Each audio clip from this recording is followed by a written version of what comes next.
कल मोदी मंत्रिमंडल का विस्तार हुआ, जिसमें बिहार से 2 मंत्री शामिल हुए। एक पशुपति कुमार पारस जो एलजेपी गुट से हैं और दूसरे जो है जेडीयू गुट से, जेडीयू के राष्ट्रीय अध्यक्ष आरसीपी सिंह। लेकिन चर्चाएं थी कि जेडीयू को 4 सीटें मिलेगी मंत्रिमंडल में, लेकिन 1 सीट मिला। उसको लेकर के अब आरजेडी हमलावर है। आरजेडी कह रही है कि इनको 2019 में भी जब मंत्रिमंडल का विस्तार हो रहा था उस टाइम भी 1 ही सीट मिल रहा था और अब भी 1 ही सीट मिल रहा है। तो उसको लेकर के बहुत ही बड़ा हमला किया है भाई वीरेंद्र और कहा है कि नीतीश कुमार जो है सबसे बड़े जातिवादी नेता है। उनके हर जगह देख लीजिए, एमएलसी में देख लो या विधानसभा में देख लो या लोकसभा में देख लो, हर जगह कुर्मियों को बढ़ावा दिया गया है और अभी भी जो है अपने ही जाति के लोगों को मंत्री बनाया है।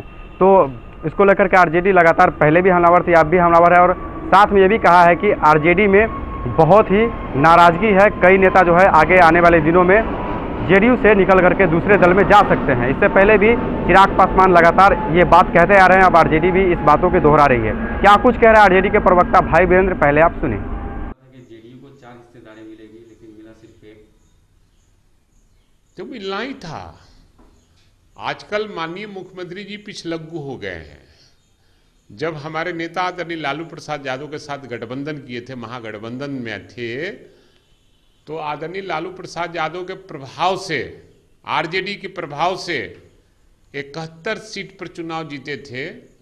तो उनको घमंड हो गया था और कहते फिरते थे कि जो भी राजद के लोग 81 जीते हैं वो हमारे बल पर जीते हैं। अब पता चल गया उनको कि उनकी हैसियत क्या है। मात्र 43 सीट पर चुनाव जीते हैं और तीसरे नंबर की पार्टी हैं और पीछे दरवाजे से वो मुख्यमंत्री बने हुए हैं। जनता उनको मैंडेट नहीं दी, मैंडेट दी थी तेजस्वी प्रसाद यादव को मुख्यमंत्री बनाने के लिए, लेकिन घपला करके और जो लोग चुनाव नहीं जीते थे उसको भी चुनाव का रिजल्ट देकर और पिछले दरवाजे से सरकार बनाने का काम किया। इसलिए पिछले बार भी, आज से 3 साल पहले भी इनको मंत्रालय मिल रहा था। उस समय भी एक ही का ऑफर था। इन लोगों ने कहा कि नहीं लेंगे, मंत्रिमंडल में हम शामिल नहीं होंगे, हमको 4 सीट चाहिए। तो देहात में कहावत है ना कि फेंका हुआ थूक को चाटना, यही जदयू वाला किए हैं।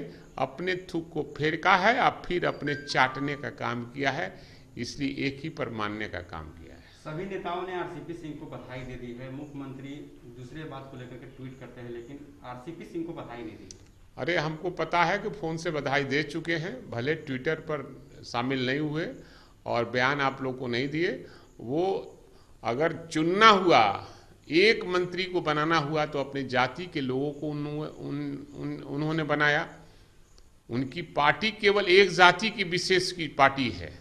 आप देख लीजिए लोकसभा, आप देख लीजिए राज्यसभा, आप देख लीजिए विधान परिषद, आप देख लीजिए विधानसभा में जो नेता हैं, मुख्यमंत्री हैं और मुख्य सचेतक कौन हैं, एक ही जाति के लोग हैं और एक ही जाति की वो पार्टी है और लोगों केवल मूर्ख बना रहे हैं। और इनके सहमति से ही आरसीपी सिंह वहाँ मंत्री बने हैं। जनता के आंखों में धूल झोंकने वाले ये हैं। अगर कोई सीखे इनसे कि कैसे जनता के आंख में धूल झोंका जाता है, वो माननीय मुख्यमंत्री से सीखे। आखिरी सवाल है, सुशील मोदी को भी नहीं बनाया गया है। सुशील मोदी का नाम लगातार चल रहा था। अरे भाई, सुशील मोदी मजिस्ट्रेट चेकिंग में पकड़े गए हैं। उनके बारे में देश के प्रधानमंत्री जानते हैं कि उनकी कोई हैसियत नहीं है। वो केवल आदरणीय लालू प्रसाद यादव को शिकायत करके उनके खिलाफ में बोलकर, और मंत्री पहले भी बने थे, जीतते रहे हैं और राज्यसभा में गए, विधान परिषद में गए, विधानसभा में शुरू में चुनाव जीते थे, लोकसभा भी एक बार गए हैं। और हमको डर है कि कहीं बयान न दे दें कि आदरणीय लालू प्रसाद यादव दिल्ली में बैठकर मेरा नाम कटवा दिए हैं। वो हमको डर है कि बयान न दे दें सुशील कुमार मोदी जी, हमारे नेता पर आरोप न लगा दें।